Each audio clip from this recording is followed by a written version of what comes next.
I haven't streamed in over a week. It always feels strange to come back and start it all up again, but here we are on the twitch.tv/ the Xisuma playing on Hermitcraft. Gonna work on those trees today. Oh yeah. Which will actually take us all over the place. Speaking of which, there are a few other things. Let's head in this direction.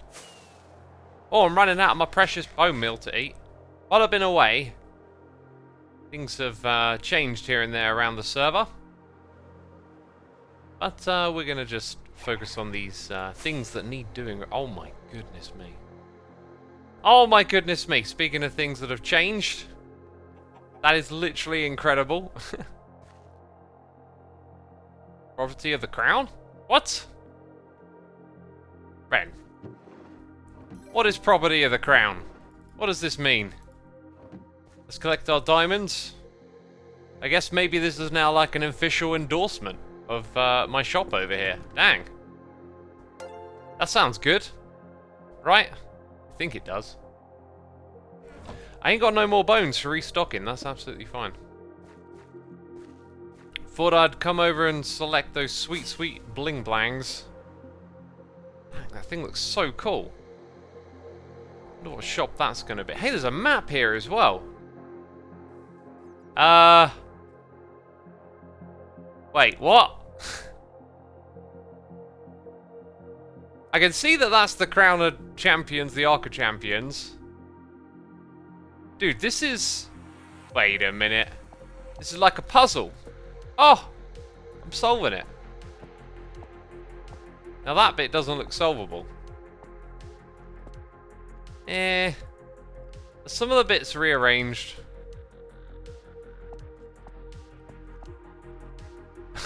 This is very sus. This is very sus. I'm going to leave it be. Welcome to all the peeps tuning in. I do not have my alerts on the screen, on the other screen. See, there's always something. You come back and it's just like there's so many boxes to tick and checks to do. So, Bear 181, 12 months. Bell Steven, 11 months. Zora Spinamana, 15. And Fire Dragon with the Prime. Thank you so much. This is new. Someone's going to put something here, are they? Oh, another official endorsement. Bear says, hold up, did he just butcher my username? I'm pretty sure I said Bear1818. Maybe I did say Bear1 and butcher it. I wanted to come over here and just check like what's in need. Someone has taken all of the grass, so we can bring grass over here. Don't let me forget, peeps. Don't let me forget. Stone too. This is great to see it getting picked out. Actually, not so much with the stone, but grass. Cobble's looking good. So we know there's one material we want to bring back here. Deep Slate's doing alright. It's the cobbled stuff will be gone because of Tango. Taking it all. How dare he? You know? How dare he make an amazing game that I'm going to enjoy and everyone else is later on? How dare he take all that cobbled Deep Slate for decked out? Gah. No one's taking the netherrack. Yeah, so we'll just go grab some grass. That seems to be the main thing. We're going to pick up some grass, some bones. In order to do that, I need some shulker boxes. Now, obviously, a normal person would go get those shulker boxes from their storage system, but I ain't no normal person. I will buy 2, 3 of these. Let's see what we get. Percy Silver, thank you ever so much for your 3 months. 4Gil96, thank you for 29. We got Mon PJC here for 31. DJ Echo is here for 53. We got all the long timers tuning in, it seems. And Cappy, Billy, thank you for gifting subs to our community. Modate, Dutch Gamer, Sunrise, Aegally, Spooky a lot, and Roundabout, y'all been gifted subs. Be sure to say thanks in that chat. Oh, feels good to use that zoom key. It's been a while. Hey, look at that. Look at that above my head. Perfect. Perfect alignment right there. Sir Jemin, thank you ever so much for 8 months, my dude. Ah! I demand a refund! Or I press the button again. Another official endorsement. Hang on a minute. How many of these are actual endorsements? Well, I might just take my diamonds back. I demand head, but I'm getting none. Okay. Rubbish. I am no longer addicted to this stupid minigame. We will have to fetch. I don't know what I was going to say then. We'll have to get our own shulker boxes now. Osu1 Uwu, thank you for subscribing. Mad Cow Chow, thank you for 33 months. Appreciated very much. Let's, did someone extend, I think someone extended that down to the water there. I was gonna put a nether portal here, was an idea, but gosh, I have so many ideas and it makes for so many loose ends and stuff that is here, there and everywhere that's half finished. Check this out. 1 diamond horse armor for a royal quest. This is a daily, so we take our diamonds. We do some magic, which is trigger, custom model data, set, 38. This is because I'm too lazy to destroy myself for a head. There we go. That's our daily done. Still in the game. I'm still in the game. The Arctic Viking here for 4 months. Hi X, how you doing? I'm doing great. Thanks for asking. Actually, I'm kind of not. I'm in stream mode, so now my brain has switched into a better gear, let's say. So I went on a beautiful, lovely vacation, staycation with the family, and I always struggle from like the getting home blues, but it depends on what type of holiday it is. When I go on a skiing holiday, I don't really have that, but from this one, I definitely came back with a case of the blues, you know? Oh, I never threw that in the pit. I got so excited I forgot to throw it in the pit. So, yesterday, driving home, I was good until all of a sudden, like, something clicked in my head where it was like, I felt like I was closer to home than I was to the place we stayed at, which was near the Brecon Beacons in Wales, which I absolutely loved. I could see myself living in Wales. Something about the pace of life there, the countryside, it's beautiful. I went there a lot when I was a kid. I've always liked Welsh people, and I'm half Welsh myself. And when I say a lot as a kid, I mean like 3 to 4 times a year we would go up there. Probably more than, yeah, probably about 3 to 4 times a year. A week in the summer, sometimes 2. And I've always loved the countryside up there and the feel of the place. And we just had a lovely summer in that area of, you know, good weather, warm every day, not too hot, not a lot of clouds. Nice blue skies. Gorgeous holiday. And then, you know, you come back to normality and, yeah, for me, my brain can just kind of like fall into a little bit of a lull where everything feels a bit depressive. Now, I think everyone understands that. You come back from some really cool adventure to the norm and you feel like that. Try not to dwell on it too much. I try to move past it. And when I was younger, it affected me more. As I get older, I feel like I try and figure out the tools and the ideas to help me through this kind of stuff. And we are talking, you know, not really that big a deal. I'm not depressed or, you know, dealing with anything hard. Just a little bit case of the post-holiday blues, as I'm sure many of us have experienced. Let's grab some empty shulker boxes. Oh look, there's my B-dubs shulker box right there. So we've all probably experienced a little bit of that. The thing that I thought was interesting was as soon as I started working out today, into like my, I don't know, like 20 minutes in, all of a sudden I felt my head changing. It was like, oh, there's those chemicals that I haven't experienced for a while. I felt it when I was on holiday as well. I had a bit of a mood dip because of some things going on. And I was like, man, I'm on holiday. Why am I feeling this way? And it did cross my mind that I haven't been able to work out. And I always find, like, working out really balances me out and just keeps me steady. So yeah, it was good to do that today. And now that I'm streaming, it'll start to, like, everything will start to, like, fall back into place again, I feel like. Anyway, what is this? What does this even mean? It feels like every stream I'm always waffling on about the minutiae of my emotions. For me, obviously, it's therapeutic. I don't know what it is for all of y'all, though. Ah! That noise! Oh, yeah, we'll have that noise here because of all the the sorting. Let's do the, let's go down here and do the, I can't go down! Oh, now I can. Now I can. Yeah, this project is another loose end that needs decorating at some point. Let's get back to those noises in the air. We got Vanhar21 for 57 months, and the Arctic Viking is gifting subs to Razorgob, Cosmic Dancer, Crazy Bites, Echo Wolf, and Gatekeeper. And y'all been gifted subs, so say thanks in the chat. Thank you again, Arctic Viking. It's also a reminder for tea. We're 11 minutes in.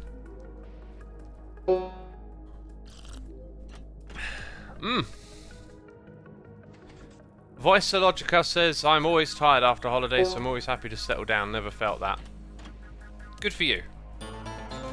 Everyone's different, right? I'm just someone who tends to get a case of those kind of like post-holiday blues. Notting... whose name I always butcher? Hang on, there's a thing for this. Where is it? There it is. Notting... Nitro... Gosh, 66 months. Appreciate you, my dude. Turum87, thank you for 4 months. What tea now? Oh, this is a English breakfast. It's kind of mild. Two Eels, thank you for your nice message. Yeah, so everyone has like different feelings post-vacation or whatnot. Carl says, did the vacation make you forget about instant decaf? No, not really. I had a lot of coffee on holiday. I was like, I'm just going to enjoy some coffee every day. And it's made me feel like I've drunk a lot. And I'm not really sure, like, I feel like I enjoy it a little less because I've had so much recently.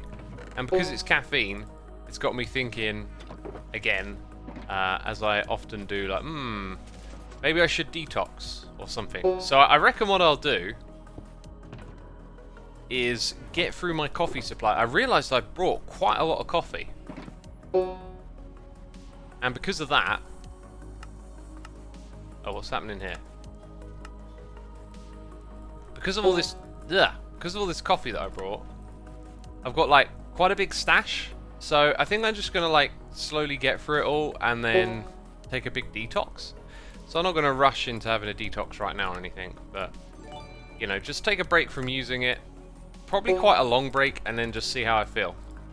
Because I've been using it for a while. I think it's important just to sort of go back and forth on these things a little bit and get a feel for where you're at. Because first time round, the experience was like, you know what, I can use this stuff just fine. Right now, it's like, I'm using it a lot, and maybe that's not the best way to use it, so, who knows. Basically, after using a lot on holiday, I'm like, I should probably take a break, but I've got, like, loads in my cupboard to get through first, so I'll continue drinking as normal for now. A lot for you is probably a normal amount for the average person, says Carls of Doom. Well, you know, 1 cup a day of caffeinated coffee. MRNS92, thank you for 27 months of support. Pyroburnium49 and Kalocat is gifting a sub to Vasily997. Thank you so much for those gifted subs, greatly appreciated. Hope you're enjoying the stream. It's nice to just come back and have a little bit of a waffle with all of you. I do miss doing this. Got some big ideas after being on holiday. It was weird because I found myself the last 2 months before going on holiday, with, you know, looking forward to a holiday in mind, I found myself very into YouTube and what I do. There's periods where I wish I had more time for other stuff. And then there's periods where I like really get into it, and I was kind of in one of those. And so when I got there, my mind was on YouTube a lot. And then I sat down one of the first mornings. I got up really early, which I did pretty much every day. And I just got on my laptop and like sat there writing for like 2 hours. Had a cup of coffee halfway through, and came up with some really interesting stuff for the future of my channel that I want to do, and also this idea of possibly making it public, which is something I need to talk through with other people first. But it kind of occurred to me that there's like this unspoken value in what I was writing down that may be of use and of interest to other people, and perhaps exploring that as a public thing might be interesting. But one thing at a time. Now that I'm back, I've got a big list of stuff that needs doing, as always, you know. You're behind on housekeeping and all these other little things, and then you've got to get back into pumping out the videos. So, it's just one thing at a time. Tanner Baum 20, thank you for 14 months, greatly appreciated. Hope you're enjoying the stream. That sounds cool though, says Bear. I think it will be really cool, a really cool thing to do, but I just need to think it through and talk to other people and see what's possible, essentially. Those note blocks remind me of Decked Out 1. You know what, now you've just made me think, you know, we have some custom mods and stuff on Hermitcraft. Like, it would be nice to just not have that sound when you're using it for the LA. I don't know what a clever solution for that would be. The LAs, the lore of the LA is that they rely on sound, so there was never a muted function for getting them to interact with note blocks, right? Now, I don't want to actually spend all my time crafting. Apparently, that decision is made for me. I was like, this will be maybe the last batch of bones, and then I look and I see, oh, you know, there's one more after this, so we'll do that, and then we'll move on. Today's going to be a stream of just doing some resource gathering and a tiny bit of building. You know how it is. I figured out what I needed before I got started. And also, later in today's stream, we're going to be playing a game by Cube Hamster called Nomori. So I invite y'all to hang out with me on Hermitcraft, and then when that ends, I'm going to restart the stream. Alright, might take a minute or two in between just to go to the toilet, stretch my legs or something, and then fire up the other game and play that together. It's going to be awesome. I actually played it before. I played like the prototype version. So be sure to stick around. It is a double stream after all. I wish that the update made that wall made stuff soundproof rather than acting as a barrier for skulk signals, says Fifth Alice. They might have considered that. I would guess that maybe that would be quite a complex thing to introduce, given all the other things they had to do. It might be a little bit counterintuitive, and it might get in the way of some stuff too. There's so many things to consider when you think there's something. Oh, like why didn't they just do that? Well, that's the thing, right? Why didn't they? Maybe there's a whole bunch of reasons why they didn't. But definitely when it comes to communicating with the LAs, the lore that they interact with sound, great. But then you now have what we've got, which is at least every 30 seconds you've got to have a ding. So there's a downside to it. A downside that is very audible to us right now. There should be room for this. I seem to have doubled up on droppers. That in there. I feel like I should leave this crafting bench in the area too. Right, that's not the only thing we're picking up here. I almost forgot, but we have to get some grass. Probably for Scar. I always imagine that Scar is the one picking up the grass. Because Scar's a madman when it comes to, dang it, collecting resources. Why don't change the instrument if the sound annoys you? Well, because all instruments make a sound. It's the sound that annoys me. Not the timbre or the aesthetic of the sound. Just that it's there, because it's always going to be like, dung, dung, that's it. That's all you're going to get out of it.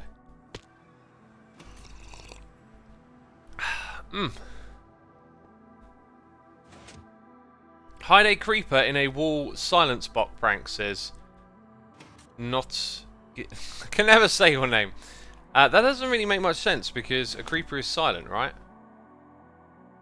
And then if you let the creeper out of the box, then it will hiss before it blows up. I mean, you would have to be in the box with the creeper for it to hiss, is sort of the point I'm making. Yeah, so, we said grass. We will fill up the rest of these boxes with grass. I think I'm also going to do that.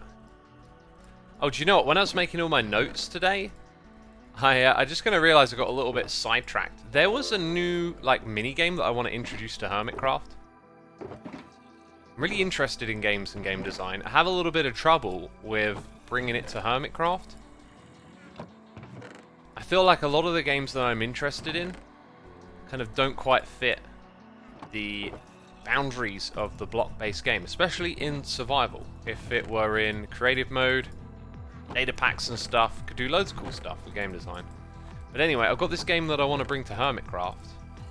I was going to work on that in this stream, but you know, we have a different focus now. I'm also not going to stream tomorrow. I think I'm going to ease back into streaming slowly, just because I've got like a lot of stuff to do at the moment. And here's what I'm expecting. In October, we're going to learn about the next update of Minecraft, and I kind of want to be more immersed in the update cycle this time around. Which might sound a little bit strange, but usually it's just like I just make my snapshot videos and that's it. I really like a lot of the discussion about new features, and I think what I would like to do this update is make more than just one video on some of the stuff that's been introduced, and have a bit more of a deeper look into the next, you know, stage of Minecraft's development, right? Alright then, we didn't quite get enough because it turns out there weren't a lot of that here. Which kind of makes sense if you think about it. You know, it was an island, the top bit's grass, but the rest is dirt. But whoever needed that, I hope that more will aid them. Have you ever tried salty licorice? I have not. I think you skimmed over a grass block in the shoulder box. If I did or if I didn't, were there shulker boxes there that I didn't look at? I'm not sure, but I'm good. I'm good. You know, we can make use of this. Verizon Amiga, thank you for 36 months. Hey peeps, hope we're all doing well and hope you had a nice bit of time off X. Always important to rest once in a while. Absolutely, is it? Absolutely. And rest did I? You know, I stopped worrying about what I was eating. And there's a story there. I didn't really go overboard until the last day because we had like ice cream and stuff to eat, to use up, and I kind of wish I didn't, but like my rule is generally like don't have treats that are like, I don't know, there was a packet of Asda chocolate rolls in the cupboard. That's not my kind of treat. Like store-bought treats and ice cream, not really. But if you're out like at a local patisserie or a restaurant and you know they've got desserts or treats that aren't just something built on a factory line, like that's the time to indulge a little, and I definitely did some of that, which was nice. Anyway, I put on a bit of weight, which is what I wanted.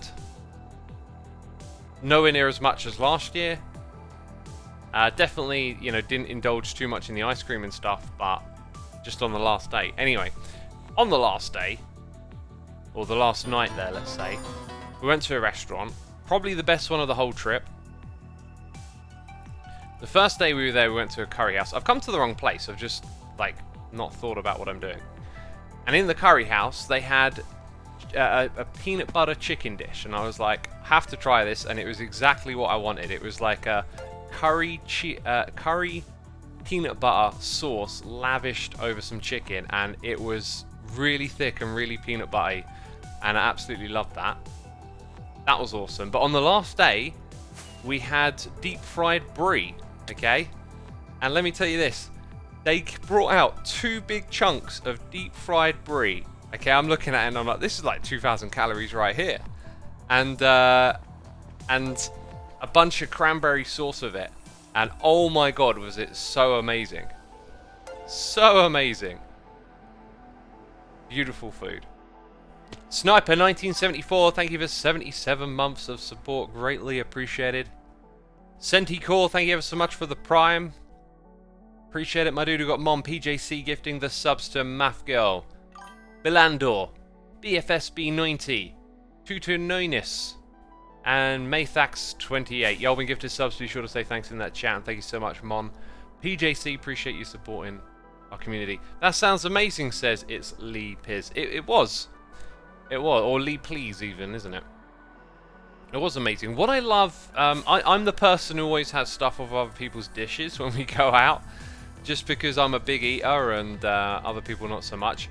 What I really like about a meal is like when you've got a lot of stuff and you can kind of mix and match. So I was pouring some of like the melty brie onto garlic bread, and then I had a bunch of salad and I mixed different bits in with it, and I love doing that. It's like your meal just becomes several little other dishes, and that's really, really fun way to eat.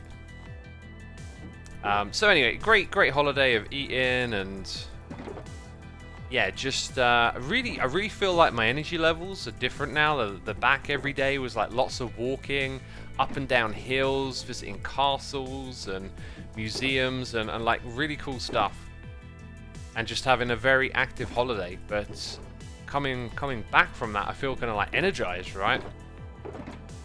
Feeling a bit more energetic than usual, which is kind of exactly what I wanted. Maya Thax says you pronounce my name right. So many streamers mispronounce it. I've got a feeling I just said it differently than I did before. Captain Cook, thank you for 5 months of support. Greatly appreciated. Hope you're enjoying the stream. Had a 12-course meal at my vacation. It was great, says Cybot. That sounds cool.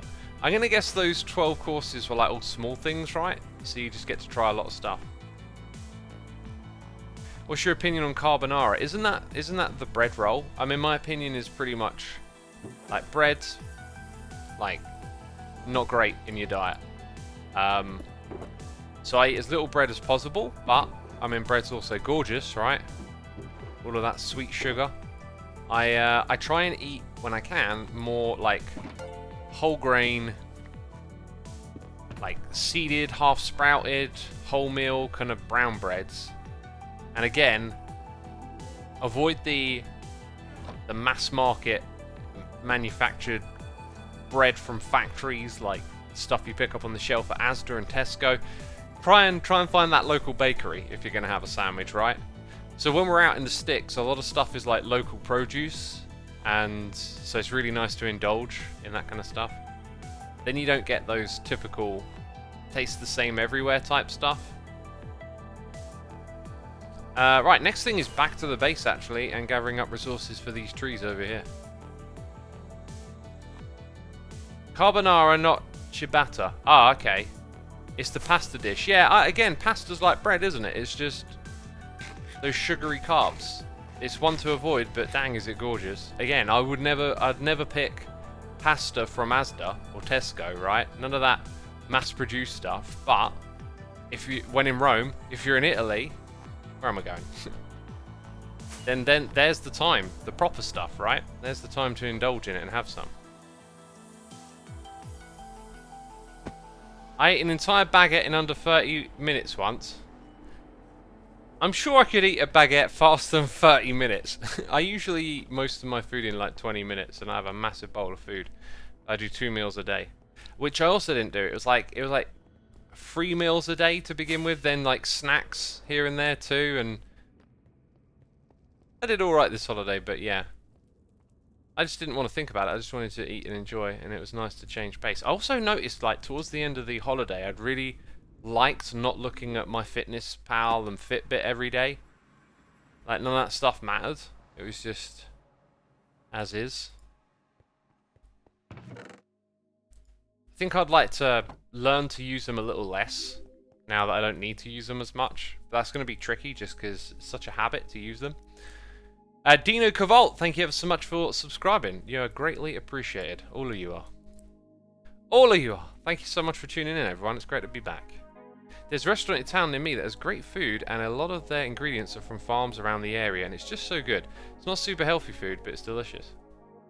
Yeah, to me it sounds like to me, in my head, locally sourced food is the healthier options, right? Like, I think there's a lot of misconception about, like, fat being bad, for example. It's like, it's the type of fat. Are carbs bad? It's the type of carbs. It tends to be that kind of thing, right? Like, you need more nuance, you need more understanding of how it all works and what you're choosing. But in my head, it's always like, stuff that's produced in the factory will have more preservative ingredients and things to make it taste the same everywhere, which is why I tend to avoid that kind of eating. So local produce to me means, you know, fresh fruit and veg, meat from the local butchers, and less of that off the shelf production line food. And to me, that probably makes the bigger difference in diet. So when you say like it's a local restaurant using local food sources, that to me sounds like an indication of like a good place to eat. Just can't resist them hash browns, says a night wolf. Make the hash browns yourself, man. Get some fresh eggs, potatoes, onions. If you make your own mix, put them in the freezer. Take them out when you want to use them. They'll be better than those bags that you buy pre-frozen at Asda or Tesco, again, because it's like off the production line. They put preservatives and additives and stuff to make it taste the same and last wherever it goes. We got Sphinx 76 for 26 months, Taubar for 27. Appreciate you both so much. Someone in chat there talking about local fruit. Yeah, I had some blackberry crumble that my mum made, and she just picked them all from the local bushes. I wish we kind of did a bit more of that. It was well tasty. I love bread so much that I'm never going to lose weight, says Astro Ren. You know, if you've got one desire, like you want to lose weight, and there's emotional baggage with that, and then you've got like another desire, like you love the bread, and there's like emotional attachment with that as well, like learning to make a sacrifice and put up with some hardship can go a long way. Like learning to endure a little bit of suffering, air quotes, will go a long way. Because when you utilize it, when you're like, okay, I want to eat this, but I know it's not part of the bigger picture, and you can make that sacrifice, then in the long run, you can achieve what you want to. Right, that stuff goes in there, doesn't it?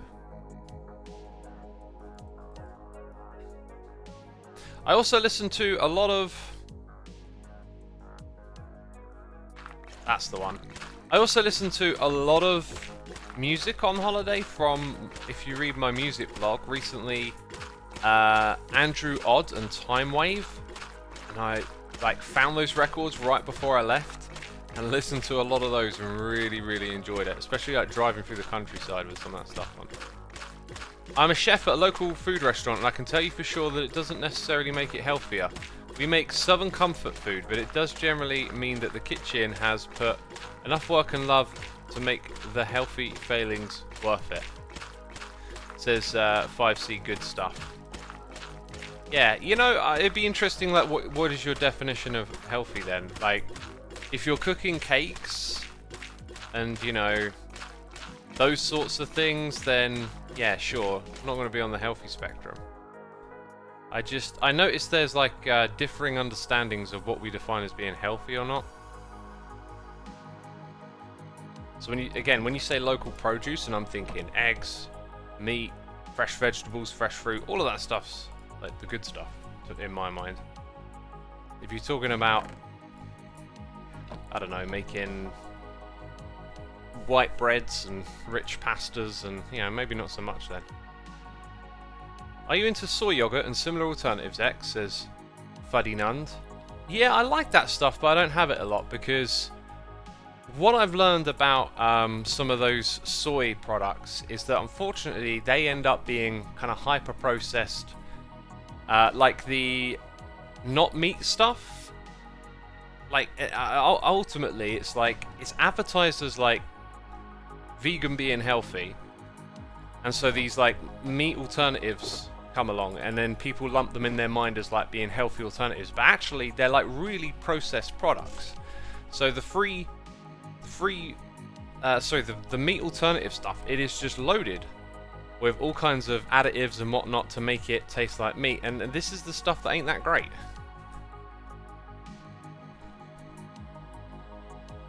Alright, so I made some mud. Right, I'm going through my list now. I need to smelt glass. Got to get some building supplies together. Essentially, I've got to expand on what's here. So that's why I've made some mud. Now we're going to get some glass together, which I might already have. So yeah, something like those soy alternatives. Like I've had the Alpro puddings, the dark chocolate ones and the custard flavour. They're absolutely gorgeous. Taste great. But again, because it comes from soy, there's a lot of like processing that goes into it. If you have something more direct, it's like, my opinion is the general rule of thumb is like the less processing the better. So I like yogurts like Kvarg, which is dairy, but high in protein. That's kind of like the one I have a lot of. And in my mind, it's healthier because it's lacking, you know, all those additives and stages of processing and whatnot.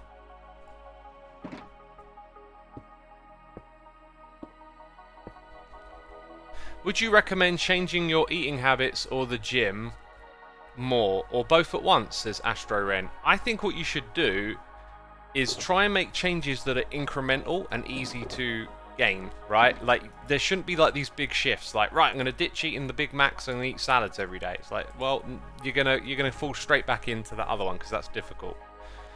If you know yourself really well and you know you're the sort of person that can do things like that, like, yeah, I will suffer and make this big change, then go for it. But I think most people are going to struggle with such a big shift.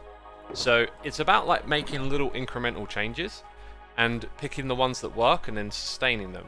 So let's say that means, rather than you're like, right, I'm going to hit the gym every day, maybe it's like you're going to walk to the gym and walk back. Like, you don't even go in, but now you've added a little bit of walking, getting there and back, and then you get used to that, and it's like, alright, next step, go into the gym for 10 minutes or whatever. Like, those incremental changes are about building long-term sustainable habits, because how you eat and how you exercise should be thought of less of like, oh, I'll do this and then I'll get what I want, and more of like, it's a lifestyle that you have to sustain. So you just want to turn the dials in the right direction slowly, you know? Someone has read Atomic Habits, says Talbar.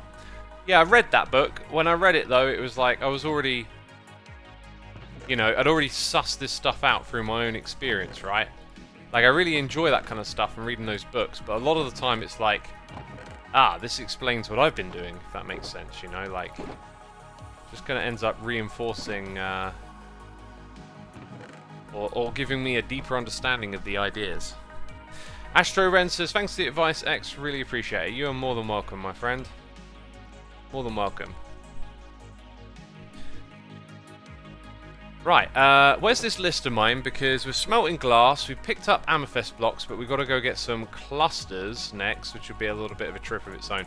So, smooth basalt would be next on the list. I've got a feeling I'm starting to run out of that. No, there it is. Smooth basalt, we got some of that together. Now, purple concrete, purple wool, gonna need a lot of purple dye. Need some warped wood down here, that'll do me perfectly.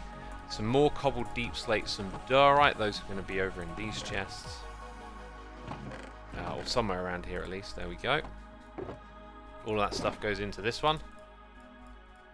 Very good. So it's all the purple bits left, I believe. Yes, it is. Ritata Moon, thank you ever so much for 5 months of support. Greatly appreciated. Hope you are enjoying the live stream that we're doing here today. Horse Dread, thank you ever so much for 12 months. Greatly appreciated. You know what I'm going to say. Hope you're enjoying the live. I hope you're not enjoying the... Oh, God, I hope you're hating this live stream. Oh, I've got to subscribe even though I don't really like it. Jeez, what's wrong with you? Why are you even watching? Why are you even watching? Mon PJC says, I've always found it hard to lose weight and lost motivation each week between getting weighed. Then I started weighing myself every day and I stayed motivated as I could see tiny changes each day that kept me going. Then I lost 3 kilograms in just over 2 weeks. I'm glad you found something that worked for you. As you initially started out about like losing motivation as you're weighing yourself, like I would have thought weighing yourself more frequently. That wouldn't have been like the tactic I would have picked, but you know, like everyone's individual, right? So I'm glad it worked out for you. What's tricky is like figuring out if you're making progress or not, right? And when you're not sure if you're making progress or not, and you're doing these things that are sacrifices essentially, then yeah, it's going to get real tricky to stay motivated.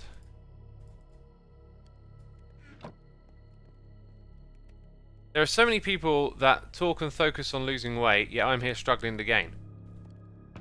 Yes, like whenever this discussion happens, there's always someone saying they're struggling to gain. I mean, everyone knows it's like eat more, move less, right? But that can be tricky too. I don't really have a lot to say about that because I don't have that problem. My thing is, I need some glaze. Right, so I make the purple and then I smelt it up. That's the way. Yeah, my thing is like, I'm an endless belly person, so I'll never have trouble eating, it seems.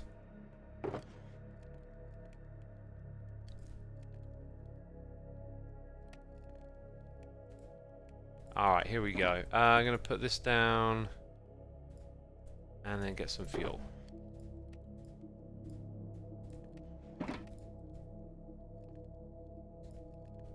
Right, so for the other stuff, it's concrete powder, meaning we need some of that good old gravel. 2 stacks. How much did I need? I needed 2 of concrete and then 1 of powder. Which should actually be that, because the other half is sand, right? Sand being over here. Nope, it's not over there. It's somewhere in here.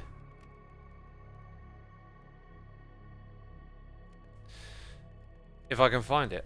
I'm sure I had a whole box of it picked out. Did I do that and put it down? I don't think I did. Either way, there's sand in here.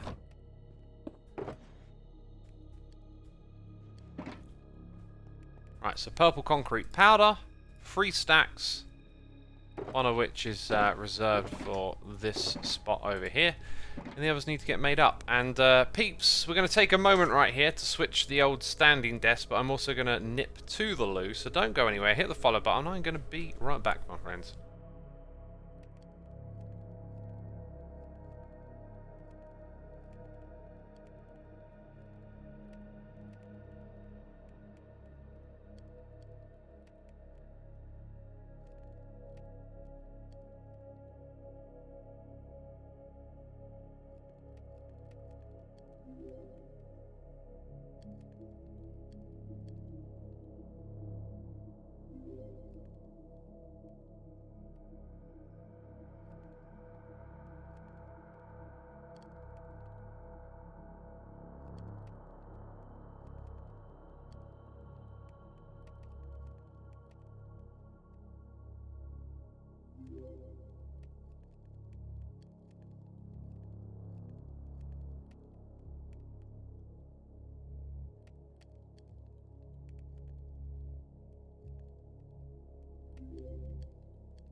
And I am back, and you are probably just seeing the Be Right Back screen right now, which is showing you some of the amazing builds on the Let's Play Minecraft Together server. Right, and there goes the desk. Is this the sound of rebellion, says Ardennes. What is this sound that you are hearing? Thank you for the welcome backs. Whew, right, let's get to it. Gotta make 2 stacks of concrete. Need an ender pearl to get up here. This is all going to change. It's all going to change sooner or later. Because these things, they need a proper home, don't they?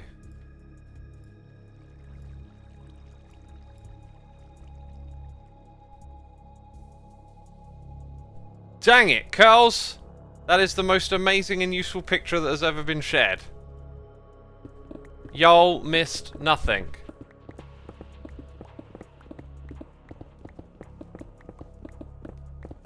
Curls, you saved the day. And that is why we had the chat on the other screen. Speed, welcome to the stream. You have awakened from your slumber.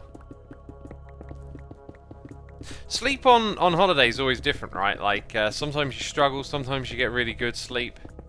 I thought it was interesting to, like, track how it feels. Like, I got a lot of, like, big chunks of deep sleep. Because I did look at my stats from my Fitbit on occasion.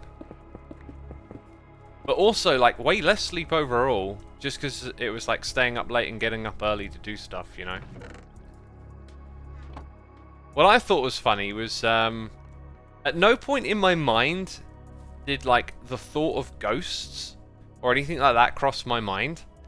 But, like, it was like an old barn house, and for some reason one night I just sort of thought, this is like an old barn house building. They're always, like, spookier than regular places. And then I just started imagining, like, ghosts and creepy things, and, like, if something really creepy happened, it would like almost be kind of like, oh, this is because I'm staying in a, you know, a barn in the middle of nowhere, whereas if something creepy happened in my house, my mind never goes there at all. Like, if I all of a sudden hear like a bunch of weird noises, and it's just like, it's probably a draft.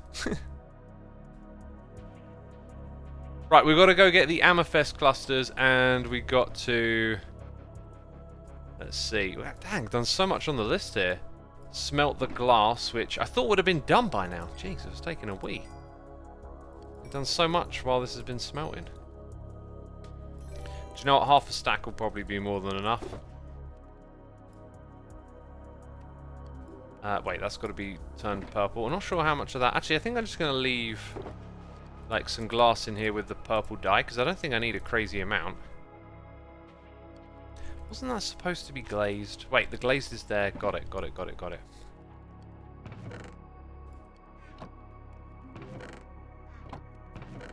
Oh, there we go. That's kind of good. Just need a little bit more glass to go. Gosh, so you're telling me ghosts are real, says the Thinky? No, I'm not telling you ghosts are real. I have like an active imagination for that stuff where if I wanted to, I could think about it and really scare myself. Like, I used to love horror movies, and so I'd think about like the imagery and like jump scares and what things kind of work and don't. And I feel like because of that, because I've been curious in that, my brain knows how to go to a place that freaks me out. And when something is new and novel and you're in a different place, it's easy to allow the unfamiliarity to get filled in, right? Whereas because I've been in my own house for like 6 years, everything about it, like all the little details, the days on days when nothing weird happens, like you learn that like certain doors rattle if there's a draft, things like that take out all of the scariness. Now, I don't really believe in ghosts as like, oh, the dead have risen and they're floating around, but I do believe it's possible for there to be certain events or phenomena transpiring that we don't fully understand and that maybe seem esoteric. But in terms of imagination, my brain can go there. So when I'm in like a strange and novel place, it can go there. When I went holiday on skiing in like a hotel, like a modern posh new building, like it just didn't really conjure any of that. But once I thought, oh, this is like an old converted farmhouse. This building's been here for like 300 years out in the middle of nowhere. Then it was like, it's haunted! And my brain just starts coming up with crazy images and ideas and stuff. Nadelia, thank you for a raid. We're being raided. Appreciate it ever so much. We also got Exuli here for 2 months and SoyJ123 here for 12 months. Really like the custom textures you're going with this season. Thanks for the entertainment from Australia. Thank you so much. Welcome all the nerd raiders. Greatly appreciated. We're playing Minecraft. Nadelia, I believe you've raided us before, right? Now, in the world of online and names, and you're a Twitch streamer, and it's like an endless amount of names, I always feel guilty for not remembering. But I recognise the name, that's for sure. Okay, there we go. That's all the materials with exception to the amethyst. I did have a box of sand. I'd already pulled it out to smelt the glass. Now it all makes sense. It all makes sense. Wait, these are in the wrong order somehow. Ah, there's box 3. And after that, it's do as you please. Down to the geode we go. To bring everyone up to speed, we're going to be streaming Hermitcraft. And then after, we're going to be playing a game made by a former hermit. So it's going to be a double stream today. Curls, send me a link to that Hessdalen phenomenon that is unexplained. I love a good mystery. The only problem for me with loving a good mystery is it feels like, you know, when you're less naive, sorry, when you're more naive about a topic, like things that are intriguing can like actually be like really easily logically explained away. So like years and years ago, I'd really love watching like unexplained mysteries and ghost stories and stuff like that. This is not good for what I want. I wanted some variety with the smaller ones in here. They've all grown. So I'd love that stuff, but then my interest in science has meant A lot of those stories now seem rather kind of like, it's not that interesting, it's not that special. So that's like something that like I've moved on from, that doesn't really garner my attention as much anymore, I guess, is what I'm saying. Which Hermit Cube Hamster, who joined us in Season 1 of Hermitcraft. In fact, if memory serves me correctly, which I'm pretty sure it does, I invited Cube to Hermitcraft because in those early days when we would add people, it was like less thought out and more like, hey, can I add someone kind of thing? And sure, I've got a friend who wants to play. Remember, in the beginning, Hermitcraft was a small-time operation, you know, it was just a bunch of friends. These days, it's now somehow all of our jobs. So, it's come a long way. But yeah, Cube and I used to do like Redstone together and stuff, and we played some maps as well on YouTube. Had a lot of fun. He made these puzzle maps that I would play and other YouTubers would as well. They were really cool. And now he's making his own game.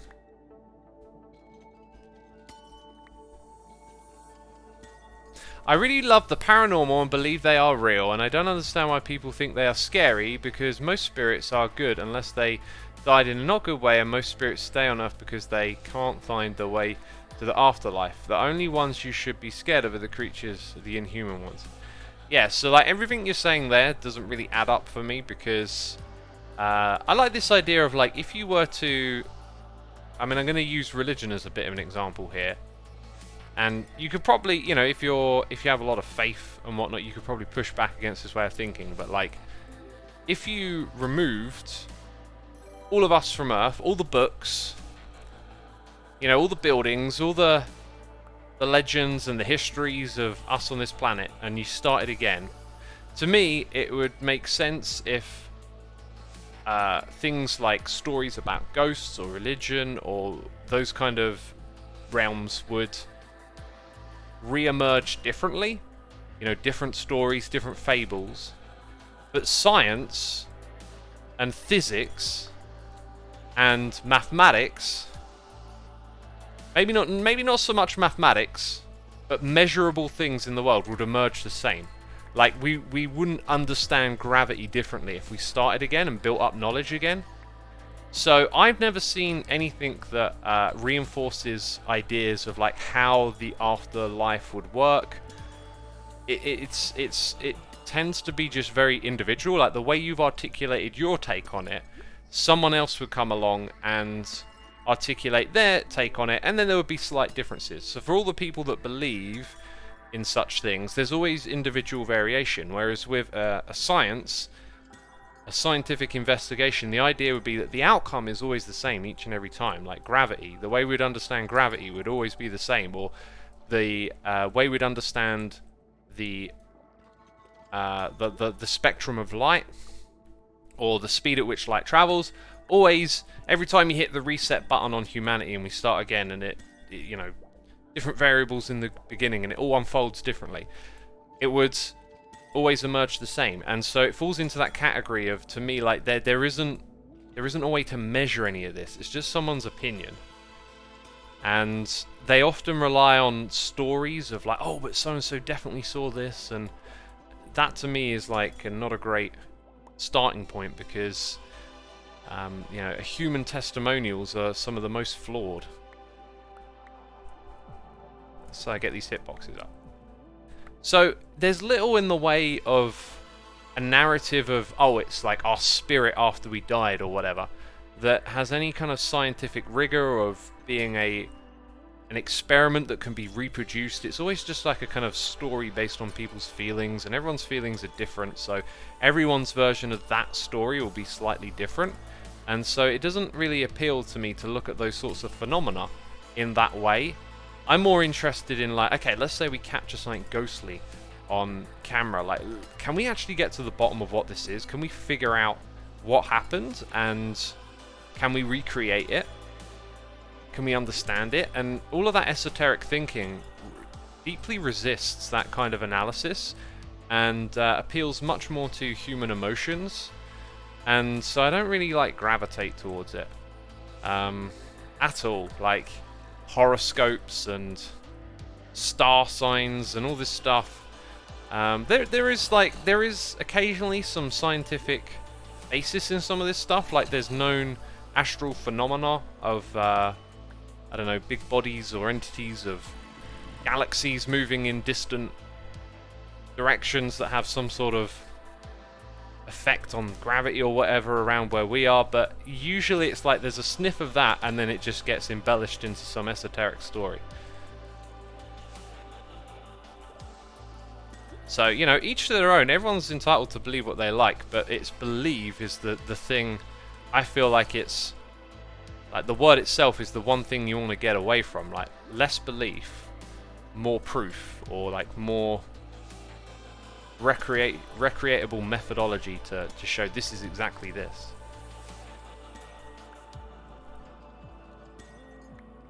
I love talking about this kind of stuff. It's very interesting, says Astrophinx. Yeah, it's definitely interesting. I mean, when I was younger, I would be really interested in ghost stories. I still like a good ghost story, or like theories on the paranormal and the afterlife, but then as I, in parallel to that, paid more attention to science and scientific explainers, like the fact that that stuff in my mind is like more real, if you want to call it that, it just became naturally more interesting. So of the ghost videos and creepy stuff that I've seen, I tend to have a more skeptical mind now for like, you know, okay, so like maybe you see a creepy reflection in a mirror or something on a old sketchy video, and let's not say like someone set this up and it's a hoax, but like, yeah, maybe, you know, maybe there was someone else in the house and that context has been lost from the original video. If people have a belief, they tend to not share the things that disprove it, right? So like if you believe in this stuff and you share videos like ghost videos, but then you find out, oh no, this one ghost video you got is actually explainable because of this thing that happened over here and they didn't realize it, and those kind of informations tend to get lost because people ignore it and just stick with the thing that's their belief. So a lot of those ghost videos and stuff that get shared, there isn't exactly like a lot of context that comes along with it. Just tends to be like a fable or a story. These different kind of experiences are so subjective because we interpret different things into a ball of light, for example. A religious person might interpret it as an angel when a scientist can call it Kugelblitz, for example. This is why scientific fields have a common and proven scientific terminology of how they describe phenomena, says Carls. Very enlightening. Yeah, so there's that phenomena of ball lightning. Or like sometimes, you know, the orbs in those photos. People take photos and they get a bunch of orbs in them. I don't know if the orb thing is really that well explained, but at some point in my mind it just kind of ticked over of like, this is probably just some sort of phenomena that happens in certain environment that makes the photo taking process produce these artifacts. And I don't even know if I've heard a proper explanation of that or not, but it just, I lost interest in the orbs thing at that point. And then ball lightning is amazing and fascinating, and I guess I probably first learned of it as like a mystery and esoteric thing, and then after a while you realize maybe it's just a phenomena that happens that's so rare it makes it incredibly difficult to study, so there's no real answers for it. But that could always change. We could always, you know, we're living in a world with increasing telemetry and like sensory monitoring, you know, collecting of data. You know, we wear Fitbits that track all this information. You know, now you've got large bodies of data about people's well-being, you know, heart rates. Imagine if you had access to all of the Fitbit data and like some big world event happened, which has happened this year. There's been a big world event that has caused people a lot of distress. I wouldn't be surprised if you could see that data in the Fitbits, right? Like you just notice over this period of time, back in March, February, like people's blood pressure or you know, like heart rates just all across the board on average ticked up somewhat. And there will probably be more and more sensors out there in the air quotes real world. I mean, like in the physical world, not attached to the human. Like we've already got cameras everywhere recording stuff all the time. As we get further along with technology, we will just figure out more and more of this stuff, which is kind of what I'm describing now about the future, is kind of where we've gone from the past. You know, roll it back a couple thousand years, way more people would believe in esoteric ideas, religion and whatnot, and then we get more and more tools for observing and understanding our environment, and with that there is now more atheism and science and whatnot, and it will probably continue going in that direction. And that's thinking about it in a sort of meta way, where it's like less about the belief and more about stepping back and looking at the environment and how technology has changed around us. So yeah, all fascinating stuff. The meta of things is really fascinating a lot of the time, I noticed. You know, less like, are ghosts real or not? But what's more interesting to me these days is probably, well, why do we think about ghosts in this way? Why do we think they're real or not? And when you step back and look at things a little outside of the realm of discussion or what the thing is about, you make these other interesting observations. Cybot says there are also physics experiments that can require rare events to occur, like producing certain particles in a collider, but there the event gets recorded by a computer and can be analysed by multiple people. Only once enough events are recorded, a discovery is made.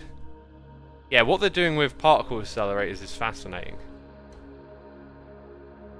Oh, Lizard of Oz says, science is boring. It denies so much cool stuff like magic or bizarre aliens. Physics never seen on Earth. Right. Well, that's interesting. So you're more drawn to the fantasy side of things. You know. I mean, I can understand that. Like, I used to be really interested in learning about, like, Bigfoot stories. But to me, science isn't boring. Like, science is like answers about the real world, and to me, the real world is way more fascinating than anything we can make up. Like, I mean, a story about, I don't know, like Lord of the Rings. You know, you've got a giant spaceship in space that's the size of the moon. You know, all that kind of stuff. Fantastic. Go into the world of sci-fi in your head, writing these stories about witches and wizards. All that stuff, great. But if you then directly relate it to reality and you're like, it's real, ghosts are real, there's aliens, they land, they visit, becomes less interesting to me when science is providing real answers about what takes place out there in our environment, in our immediate environment. Right, I've got to refocus. We've got what we needed. We're heading over to the shopping area. So then learning about what's happening in the real world to me has become really fascinating, because the real world's such a complex place. There's so many variables and things going on. It's really fascinating to learn and understand about what makes them tick. So the thing that I almost went down a rabbit hole. I like dipped my toe into a rabbit hole last night, and I was like, right, I'm going to bed, but this is now something I'm really interested in, which was beavers and why they build dams. And I probably had it explained to me when I was younger and I was less curious. But the reasons that beavers build dams is amazing. It's, once again, it's like survival. They manipulate their environment to suit their needs, to keep predators away, to give them the environment for them to flourish in, by manipulating through building dams, getting rid of flowing water, and essentially creating giant wetlands and ponds that they have created their own paths through that make it difficult for predators to come after them. And this was just so unbelievably fascinating to me, especially from a sort of scientific evolutionary perspective, because like evolution is deeply fascinating as to how like these things emerge in the environment, and behaviors that lead to survival are then reinforced and rewarded and whatnot. And so like it's always like, to me, it's like where was the first like beaver or pre-beaver creature that was like, I'm gonna put some sticks here and change this water? Like, how did that begin? Because a lot of evolution tends to be like the body having abilities for its environment to survive, but this is like less of a bodily function and more of an action that has been taken. It's similar to using a tool with the opposable thumb, which has led us to everything we have today. The beaver decided to build a dam or to manipulate the environment around them like that. I guess there's probably other animals that participate in environmental manipulation, but I just thought that all of a sudden just became so deeply fascinating to me. It's like, what was the origin of that? Like, what was the first creature that started doing that? And look at what it's led to. Right, let's read some noises in the air. Curls of Doom gifting his sub to Cube Hamster. Cube, glad to see you are here. Going to be probably finishing off the top of this tree and then playing your game, which I am really looking forward to doing.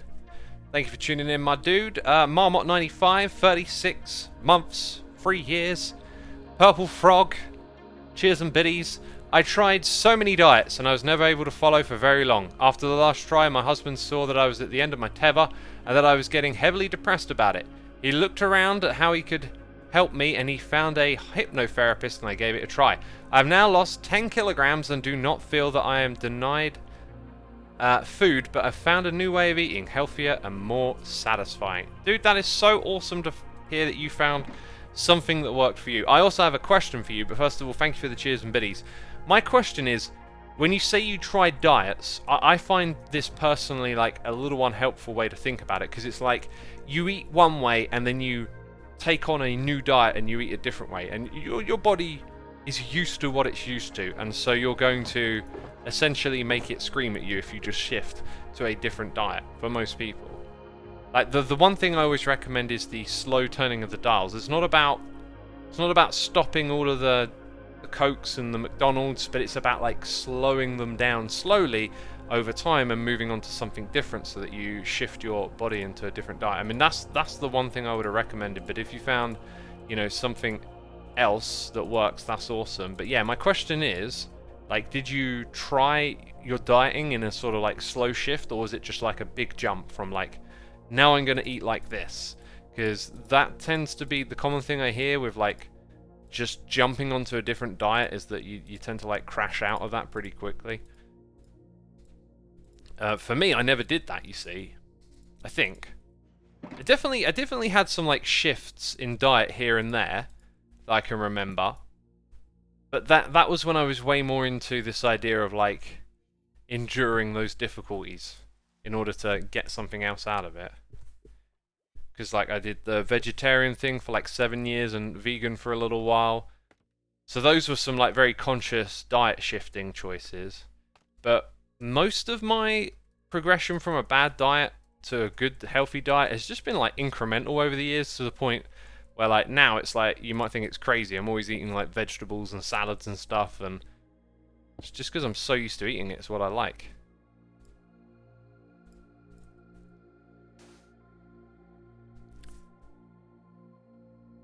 Yeah, it's super interesting. Like, it seems like a lot of animals are less smart than humans, but humans are very different because we're different to other species.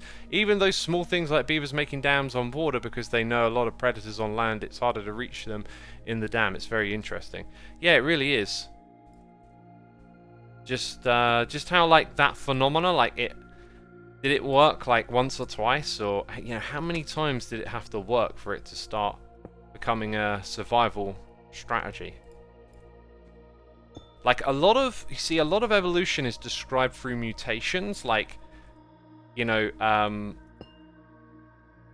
reproduction occurs and then the offspring has slightly stronger legs, and oh, it turns out that's really great for the environment they're currently in, and then that one starts to flourish and reproduce, right? But a behavior, it's like, well, so this one did this thing, but like the next one to come along, did it have the same idea too? Or, you know, like what are the details of all of that?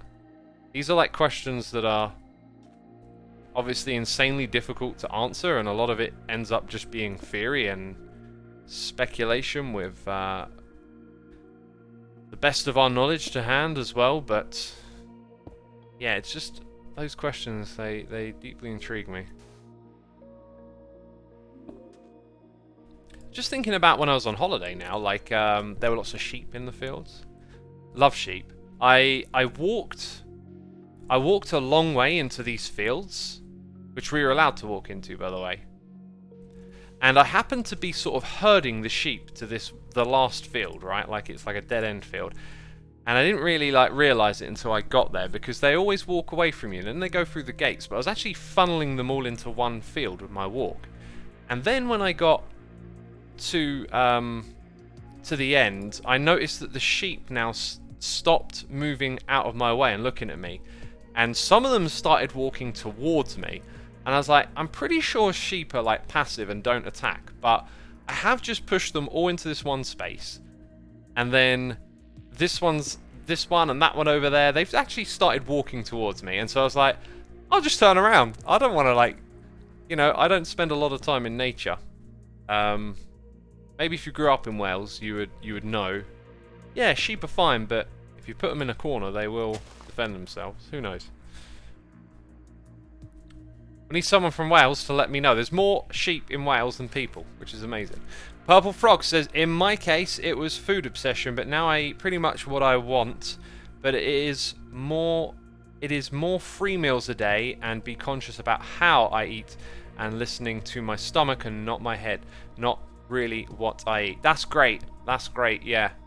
Having a consciousness about what you need to eat. Listening to your stomach, that's great. Yeah, and definitely, like, no to the snacking. Getting rid of the little snacks in between. Because what happens is you eat, and then about 2 hours later you get a spike of ghrelin, your hunger hormone. And it's strongest, actually, after you've recently eaten. And so that leads to snacking a lot. And just, you know, what does the snacking do? It restarts the process again. So, yeah, having your meals when you need to eat them and not snacking in between can really help.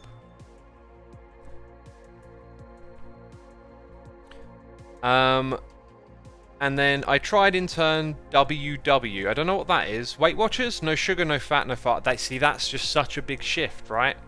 You're just going from night to day. And I wouldn't recommend that really for the average person. Yeah, not that I'm a dietitian. I'm just a guy who's been really interested in all this stuff and listened to, you know, podcasts, audiobooks, YouTube essays on this kind of stuff. So for me, the thing that makes so much sense is like the progressive shift over time. You want to make a change? Well, like, you want to sustain it too, and that's about lifestyle. So, you know, you're going to have to give these things up. If you try and give them all up in one go, you're just going to have a shock from it. Your body's, hey, I'm used to all this other food, give it to me. Let's go put the glow lichen on. Celestia says, hi X, I finished my finals about 3 weeks ago and got accepted into university yesterday. Your videos helped me so much with anxiety in that time. Thank you so much for what you do. Glad to hear it helped, and congratulations on getting into university. That is wonderful.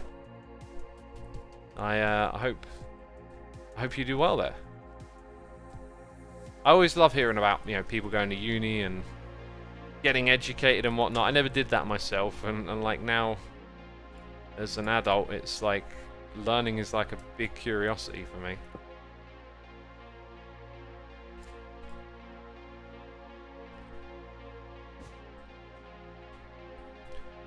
For the first time, I do not see it as a diet, but as a lifetime change. This makes such a difference in the motivation. That's terrific. That really is the way to think about it. It is a lifetime. It's a lifestyle, you know. It has to be sustainable and the right thing for the long term. That's what I got into my head at one point or another. I don't think I really ever actually like struggled with this stuff too deeply, but I hit a point in my life where I think I was just weighing myself, being a little conscious of health, and I saw that I was just basically about to pass over into the overweight category for my height, and it really just made me think. And I probably wasn't actually that I mean, I definitely wasn't healthy in terms of like how much I moved about. You know, it wasn't very active at all. But you know, it just pushed me in a different direction, and the more I went in that direction, the more I liked the results. That is indeed on the wrong spot. Who cares? Who gives a diddle? Right. MikeCom165, thank you so much for your prime. Appreciate it, my dude.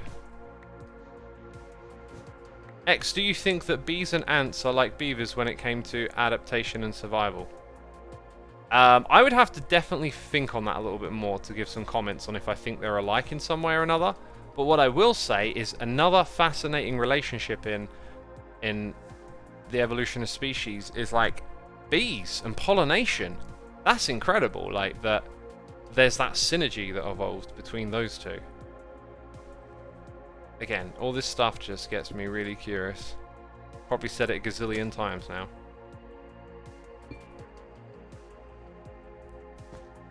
Let's get in the old purple concrete. That's the powder. A little bit of the glass again. Ah, run out of that. Woo. Down we go. Okay then, so this one has that, which means we just need a crafting bench.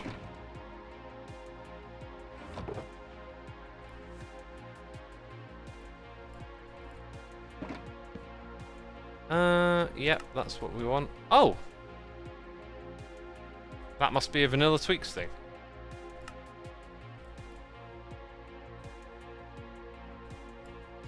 Right, all we need is that, really. There's the glass, there's the dye, awesome, back up we go. The way the world works is amazing, says Caitlin. That's how I feel. What's your opinion on honey? Really tasty.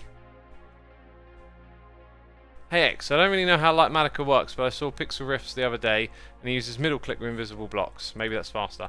Yeah, I don't do that just because that crosses a line for me. Like, all for me not having to flick back and forth between screenshots or like another world, try and guess where it's going to some extent. But you know, that's kind of where the use of the tool ends for me. I'm comfortable with that. Okay, it's purple concrete powder. And then a thing on the side, and then maybe one on top. Cool, and that means we've finished a tree. Wonderful. There is only one more to be built now. And it goes there. That's where it goes, because we got that.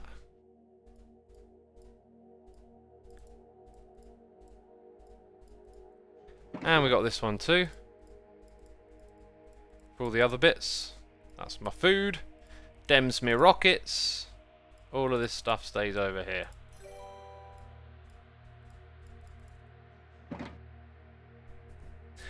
B Jossie boy, thank you for 15 months of support. Greatly appreciated. Saying chess. Chess, eh? I played a fair bit of chess on my holiday. Love chess. Fascinating game.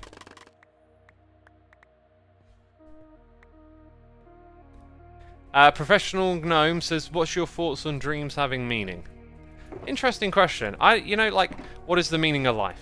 I genuinely don't think there is actually meaning. I think meaning's more of an emotion, rather than something tangible in the universe. So, meaning of life, find your own meaning. Put meaning into it. Do things that satisfy and gratify you and the people around you. And so what are dreams in terms of meaning, if meaning's not like a tangible thing? I think it's the brain. It's either like a process, right? It's either like the side effect of an essential process. You go to sleep, all this important stuff happens while you're asleep. You recover mentally, physically, all of that stuff. And then dreams occur. Now, are they a byproduct or are they also a process? If you were to boil it down to that question and the answer was it's actually a process, then I would say the meaning would probably be some sort of emotional process that you deal with through dreaming.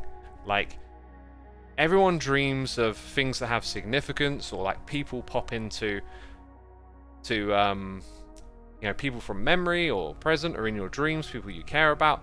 And then there's all that weird sort of like emotional distortion where it's like, oh, they were so-and-so, but they were also like this, or as in your house, but it was like really big. There's always that like layer of distortion in there. I think the distortions would probably be like a side effect, but in general, I think, you know, you boil it down to the question: is it just a side effect, or is it a process? And if it's a process, I think it's like literally processing your emotions, like some form of like emotional processing.